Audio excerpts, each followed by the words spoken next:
In a bid to construct more housing units, the Israel Lands Authority and the Housing Ministry are pushing ahead with ambitious plans to build tens of thousands of new homes in the Jerusalem forest. A move the Jewish National Fund and other green bodies are saying will destroy the areas. Well, joining me now in the studio is Lior Curiel, a project director from the Jewish National Fund, who is in charge of trying to save these green assets of Jerusalem. Lior, tell me, what is this plan all about? Good afternoon, Aryeh. Thanks for having me here. The plan calls for the revival of a plan that has already been rejected in the year 2007. It was best known to the public as Tochnit Safdi. It has been totally rejected by the National Commission for Planning and Construction. Nowadays, we're dealing with three major plans that are in Har Heret, which are the addition of 10,000 units to Mevaseret, 15,000 units which are planned to be added as a city to Tzur Hadassah, and also a major belt road connecting Motza to Ein Yael through Ein Karem. So these plans altogether, plus three other plans, are all basically going to be built on JNF Kakal land. So this is about 25,000 housing units. How is this going to affect the forest and the parks there? Practically, it's going to ruin 100 years of forestation. The plan in Tzur Hadassah, the city of Bat Harim, is practically planned all over the Begin Park and all over the Sansan National Park and Nature Reserve.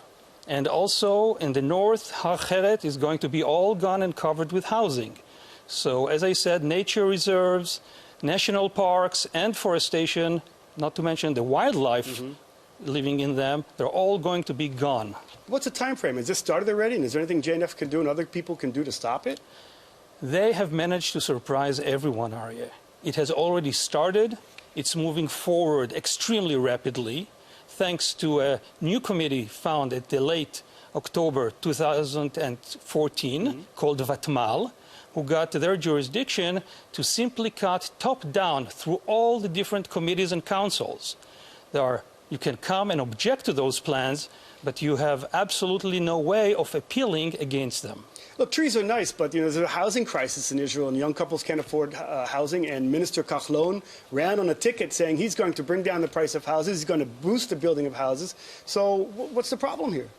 The problem is that the Jerusalem district is very special. Unlike the rest of the country, we only have one capital.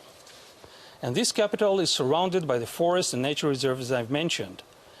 Add to this that the slopes of those hills and mountains are so steep that you're not going to solve the housing issues because they're going to be extremely expensive units. Also, as planners, usually you're trying to look into the better alternative you can put your hands on. So what are the alternatives? The alternatives are right inside Jerusalem, within the Jerusalem boundaries. A survey made already in 2007, and again nowadays, shows very, very clearly that there's over 66,000 housing units available for construction inside Jerusalem. Jerusalem doesn't need to expand beyond its natural borders. Well, this is not secret knowledge. I mean, everybody knows, the officials know that you can build in Jerusalem. Why are they pushing to build in this area? That's a very, very good question, Aryeh. I'm not going to name names or put fingers at. We know that they must show their figures to the government, to Cabinet HaDiyur, and show that they're doing something. Trouble is, they chose the wrong alternative. Okay, well, Lior Curiel, the JNF, thanks so much for joining IBA News.